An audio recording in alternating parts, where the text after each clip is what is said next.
0 पर 2 और 425 पर 4। ग्रुप टीम इंडिया ने जो परफॉर्मेंस किया है चौथे टेस्ट मैच में और जिस तरीके से मैच ड्रॉ किया है, भाई जितनी भी प्रशंसा की जाए टीम इंडिया की वो कम। एक ऐसे मैच में जहां पर आपके 0 रन के स्कोर पर 2 विकेट गिर चुके हों, वहां से ये जूम करना कि आपके बल्लेबाज चौथे और पांचवें दिन के खेल को सावधानीपूर्वक खेलते हुए निकाल देंगे, ये सोचने में बहुत बड़ी बातें हैं, लेकिन टीम इंडिया ने एक्चुअल में इसे करके दिखाया है। इंग्लैंड की खतरनाक गेंदबाजी के सामने, बेखौफ कॉन्फिडेंस के सामने, इंग्लैंड के घर में जाकर के, और ये बातें एक अद्भुत और कमाल का परफॉर्मेंस है टीम इंडिया की, गजब का परफॉर्मेंस। बहुत ज्यादा आलोचना हो रहा था टीम इंडिया की इस मैच को लेकर के, टीम सिलेक्शन को लेकर, तमाम तरह की बातें विवादें उत्पन्न हो रही थी। जिस तरीके से भारतीय खिलाड़ियों ने परफॉर्मेंस किया तो वो कमाल। इसमें केएल राहुल, शुभमन गिल, रविंद्र जडेजा और वाशिंगटन सुंदर, इन चारों खिलाड़ियों की जितनी भी प्रशंसा की जाए वो कम है। कमाल का परफॉर्मेंस किया, बहुत ही गजब का परफॉर्मेंस किया।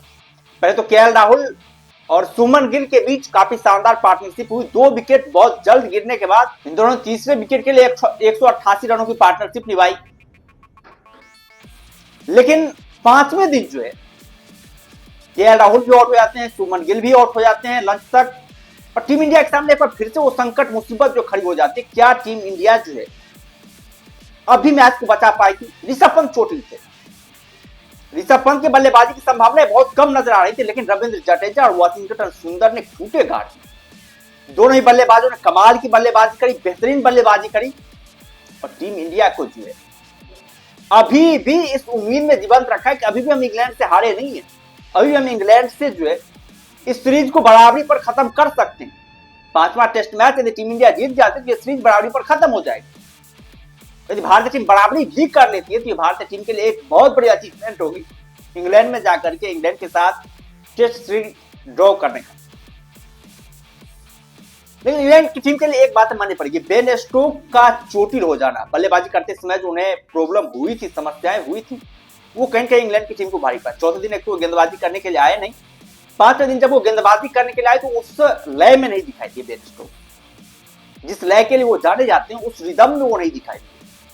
हालांकि उन्होंने केएल राहुल का विकेट जरूर लिया, उसके बाद से जो है ना विकेट लेना बहुत ज्यादा मुश्किल हो गया। और इंग्लैंड में होता ही है, मतलब आप सुबह के 1-1.5 घंटे यदि आप विकेट नहीं चटका पाए, 1-1.5 घंटे में आप सही गेंदबाजी नहीं कर पाए, फिर मैच को बचा पाना बहुत ज्यादा मुश्किल हो जाता है, क्योंकि जैसे जैसे दिन का खेल गुजरता रहता है वैसे वैसे पिच जो स्लो होती जाती है, फ्लैट विकेट बनती जाती है, बल्लेबाजों के लिए मददगार विकेट बनती जाती है, और वहां पर बल्लेबाजी करवाना बहुत ज्यादा आसान हो जाता है। फिर वहां पर गेंदबाजों के लिए कुछ भी नहीं होता है, आपके पास जितने भी खतरनाक गेंदबाज क्यों हो, लेकिन उसके लिए उसके बाद कुछ नहीं होता है। तो वही हुआ, टीम इंडिया ने काफी शानदार परफॉर्मेंस किया। रविंद्र जडेजा की जितनी भी तारीफ की जाए वो कम है। पिछले मैच में उन्होंने कमाल की बल्लेबाजी करी, अंत तक नाबाद रहे, और इस मैच में पिछले मैच को जीत नहीं दिला पाए, यदि पिछले मैच में जीत दिला पाते रविंद्र जडेजा तो वो भी एक बहुत बड़ी बात होती, बहुत बड़ी अचीवमेंट होती। जिस सिचुएशन में भारतीय टीम फंसी हुई थी, यदि उस सिचुएशन में रविंद्र जडेजा जीत दिला देते भारतीय टीम को, एक अलग ही नायक बनकर के वो निकल आते। खैर जो भी कारनामा किया वो भी कम, नायक से कम कतई नहीं था, लेकिन यहां पर जो पारी खेली है रविंद्र जडेजा और वाशिंगटन सुंदर ने, दोनों ही बल्लेबाजों ने सेंचुरी ठोकी। भारत की तरफ से 3 सेंचुरी लगी, शुभमन गिल, वाशिंगटन सुंदर और रविंद्र जडेजा, तीनों ही बल्लेबाजों ने सेंचुरी ठोकी और इस मैच को ड्रॉ करवा दिया। और वो एक बात है माननी पड़ेगी, इस मैच में जो भारतीय गेंदबाजों को लेकर के सवाल उठ रहे थे, यार अंशुल कंबोज की गेंदें बहुत स्लो हो रही, या फिर जसप्रीत बुमराह उस लय में गेंदबाजी नहीं कर पा रहे हैं, या फिर उस तरह से भारतीय गेंदबाज अपना इंपैक्ट नहीं दिखा पाए, लग रहा है इसका जवाब भी इस मैच में कहीं मिल गया है, क्योंकि पीछे उस तरह की थी नहीं जो गेंदबाजों को बहुत ज्यादा मदद करती है। इंग्लैंड के गेंदबाज भी बेसहारा नजर आए, क्योंकि आप सोचिए 0 रन के स्कोर पर 2 विकेट गिर चुके हैं, उसके बाद से आपकी टीम 425 रन बना लेती है 4 विकेट के नुकसान पर। तो ये बातें आपको समझनी पड़ी, कहीं ना कहीं पिच जो है बल्लेबाजों के लिए बहुत ज्यादा मददगार है, गेंदबाजों के लिए यहाँ पर कुछ नहीं है। इंग्लैंड के पास जो क्वालिटी गेंदबाज थे, Jofra Archer, Brydon Carse, Chris Woakes जैसे गेंदबाज थे, लेकिन वो कुछ भी कमाल नहीं कर पाए। और आप सोच सकते टेस्ट क्रिकेट में 5वें दिन का विकेट, चाहे जैसा भी कंडीशन क्यों हो, जैसे ही पिचे क्यों हो, चौथे और 5वें दिन की विकेट हरकतें जरूर करती है, वहां पर गेंदबाजों के लिए मदद जरूर होता है कुछ न कुछ, लेकिन वहां पर यदि गेंदबाज असहाय नजर आए तो आप सोच सकते हैं कि पहले, दूसरे और तीसरे दिन की पिचें कितनी ज्यादा फ्लैट होगी। तो वहां पर हम ये नहीं कह सकते कि इंडियन गेंदबाजों ने खराब गेंदबाजी करी या फिर जसप्रीत बुमराह गेंदें स्लो हो गई, अंशुल कंबोज सही तरीके से गेंदबाजी नहीं कर पाए। भाई कंडीशन ही वैसा था जहां पर इंग्लैंड के गेंदबाज भी कुछ कमाल का परफॉर्मेंस नहीं कर पाए। आपको इंडियन गेंदबाजों को ब्लेम करने से बचना पड़ेगा, कोई ज्यादा दोष नहीं देनी पड़ेगी इंडियन गेंदबाजों। और मैं एक और बातों का जिक्र करना पसंद करूंगा कि गौतम गंभीर की कोचिंग के ऊपर बहुत ज्यादा आलोचना हो रही है। भाई गौतम गंभीर ने टीम सेलेक्ट सही से नहीं करा, ये नहीं करा, वो नहीं करा, तमाम तरह की बातें चल रही है, लेकिन गौतम गंभीर भी किसी भी एंगल से दोषी नहीं गौतम गंभीर को ठहराया जा सकता है, क्योंकि भाई टीम सिलेक्शन की हम लोग बात करें तो टीम इंडिया ने इंग्लैंड के इस दौरे पर जो परफॉर्मेंस करके दिखाया है, जिस तरीके से टीम इंडिया ने इंग्लैंड टीम को फाइट बैक दिया, हमें नहीं लग रहा है कि इतना कमाल का फाइट बैक जो है टीम इंडिया किसी भी दौरे पर जो इंग्लैंड टीम को दे पाएगी।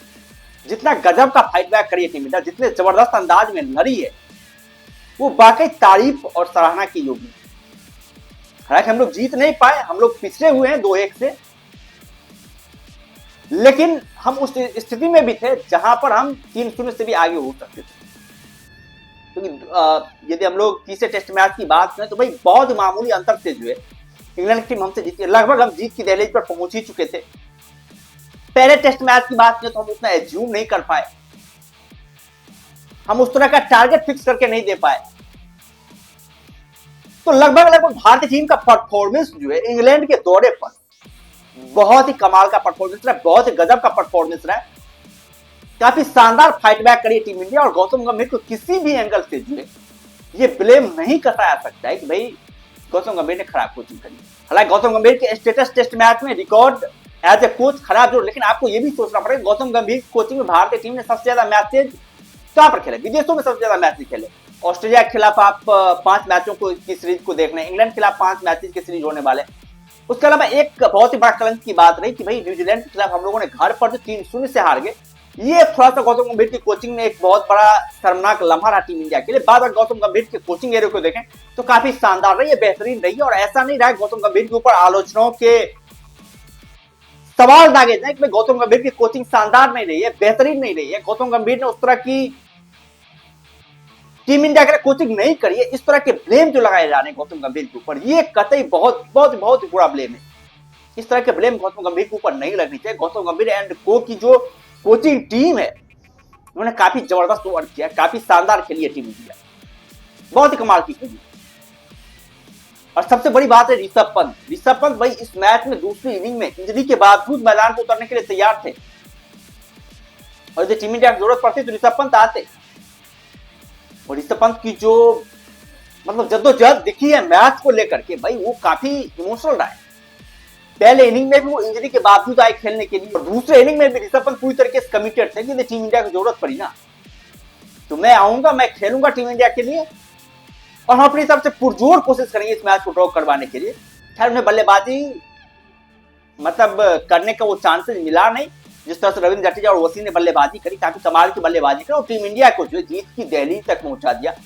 एक बहुत ही शानदार जीत, एक बहुत ही ऐतिहासिक लम्हा, एक बहुत ही कमाल का परफॉर्मेंस, बाकी दिल खुश कर देने वाला परफॉर्मेंस जो टीम इंडिया ने किया है इंग्लैंड के सामने। और जितनी भी प्रशंसा टीम इंडिया की जाए वो कम है,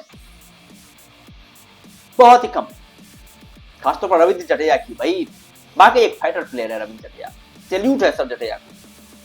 क्या आप लोग क्या कहना है टीम इंडिया को लेकर के, टीम इंडिया की इस कमाल का परफॉर्मेंस जो टीम इंडिया ने किया है, इस जबरदस्त परफॉर्मेंस पर आप लोगों का क्या कहना है? आप लोग अपना राय कमेंट में दे सकते हैं, और यदि चैनल पर नहीं है तो चैनल को जरूर सब्सक्राइब कर सकते हैं।